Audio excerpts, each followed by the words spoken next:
Let's see here. Covered that. Talking about the harvesting of the earth, the one thing that caught my attention about the harvest of the earth, the very first harvest that happened, it says the man on the white cloud harvested the earth. The second person, or the angel, harvested the earth the second time, and it says that it was the grapes, it was the vine of the earth. Specifically, the first one says that the person on the cloud harvested the earth. The second one said it was the vines of the earth, which means that they're drawing their sustenance from the world.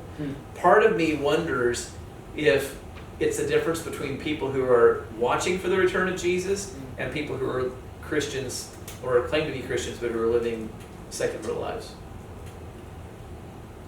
It almost strikes me as a mercy killing. That's why I say that. Because it's right before we go into the vials of God's wrath. So it's like all these people are being taken out. They're somehow being preserved from what's about to transpire on the earth. You've got this 236 million to 426 million population of people, somewhere in that range, depending on whether the blood's flowing out or if it's an actual cattle trough that's 200 miles wide, right? 230 to 420 million people who die in that event. I don't know. It's just interesting that the difference between the two is the vines of the earth were harvested.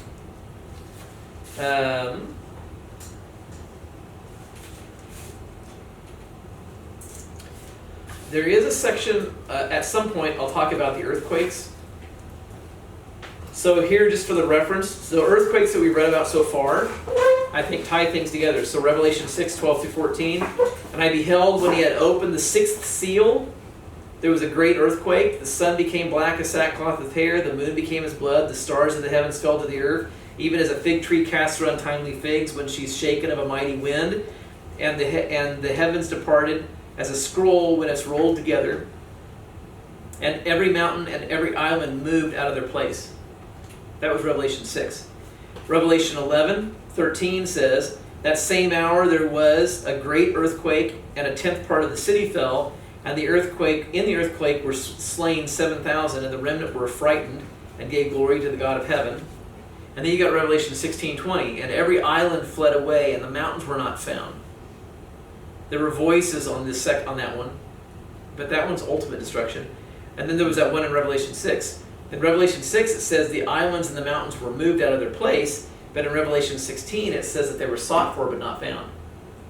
So they're different earthquakes. It's not the same thing. Revelation 6, everything moves. And in Revelation 6 we talked about how the geocodes shifted. Mount Kilimanjaro was no longer at the longitude and latitude that it was before. The airport out here was no longer at the place where it was before. It shifted. But by the time we get to Revelation 16, the earthquake is so severe that the mountains literally crumble, the islands vanish, they're no longer existent. There are no longer mountains or islands when that one's done. Two different earthquakes. Then you got the lightnings, voices, and thunderings, and hail. So Revelation 11:19 says, the temple of God was open in heaven. There was seen in his temple the ark of his testament, and there were lightnings, voices, thunderings, earthquakes, and great hail. Revelation 16, 17, and 18 says, and the seventh angel poured out his vial on the air. There was a great voice out of the temple of heaven from the throne saying, it is done. There were voices, thunders, lightnings. There was great earthquakes, such as was not since men were on the face of the earth, and so mighty an earthquake and so great. And there fell on men great hail out of heaven, every stone about the weight of a talent, 100 pounds, and men blasphemed God because of the plague and because of the hail, because it was so exceedingly great. You got Revelation 8:5. The angel took the censer and filled it with fire out of the altar and cast it to the earth. There were voices, thunderings, lightnings, and an earthquake. So we've got this pattern, right? Voices, lightnings, earthquakes, thunderings, and an earthquake. And in a few of them, there's the great hail.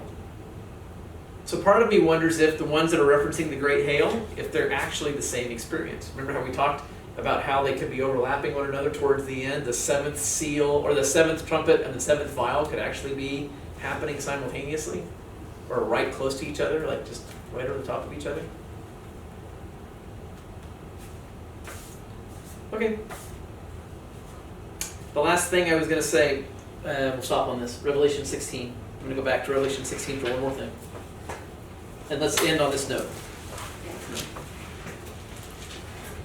Revelation 16, Jesus, we're seeing the fifth angel poured out his vial on the seat of the beast. Kingdom of darkness gnawed his tongue. Blasphemed God, verse 11. The sixth angel poured out his vial. And here, look at what it says. Verse 14, the demons are spirits of devils working miracles, which go forth to the kings of the earth and the whole world to gather them together for the battle of the great day of God Almighty. Behold, I come. Behold, I come as a thief. Blessed is he that watches and keeps his garments, lest he walk naked and they see his shame.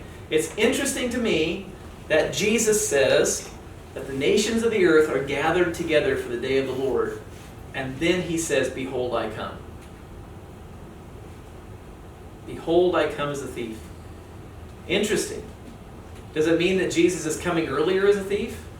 Does it mean that Jesus is coming at the time when the kings of the earth are gathered together?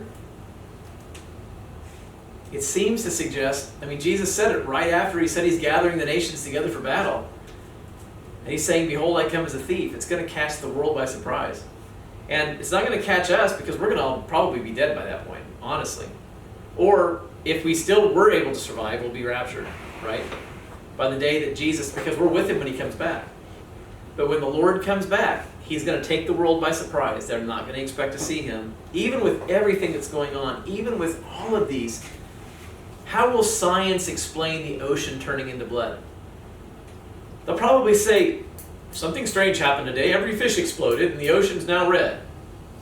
Right? How else are they going to explain it? Plankton, some massive plankton infestation happened to hit the entire global ecosystem of oceans and lakes. It's red algae. It's red algae, yeah. That just happens to look like and smell like coagulated blood. Right? There'll be some way that science will try to explain this away because science is the religion of the day. So, but this says, behold, I come as a thief. And Jesus said that right after he said that he was gathering the nations together for battle. So, when the nations get together and God's breathing hot and heavy, here comes Jesus to do the job. With all of his saints and angels behind him. And Jesus comes back and cleans house in Revelation 19. And that's where we're almost there. So, that's all I have for today. Let me give you a little sense of where we're going from here. We have the Whore of Babylon next week. That's all we're going to talk about probably is the Whore of Babylon. The next week after that, we have Revelation 19, Revelation 20, which takes us into Jesus' return, his physical return, Battle of Armageddon, and the beginning of judgment. And then we have Revelation 21 and 22, which takes us into the New Jerusalem and into the ultimate paradise that God restores on earth. So we have 3 weeks before we're actually done with the course. And then the fourth week, we'll get back together, and that'll be a time where we just enjoy a meal together, and everybody comes and we just talk this whole thing through, and we ask questions, and we talk about what we've learned, things that we take away. It's kind of that opportunity to just have fun and enjoy each other's company. So, next week is the 23rd. That'll be the Whore of Babylon. The week of the 30th will be, or the Friday the 30th, will be the judgment of Jesus and his return. The 6th of January will be the last actual class. That'll be the New Jerusalem, which I think we'll get done in 1 week. I think we'll get done in that one class. There's a lot to talk about, but I think we'll be able to get done in that class. And then the 10th, or the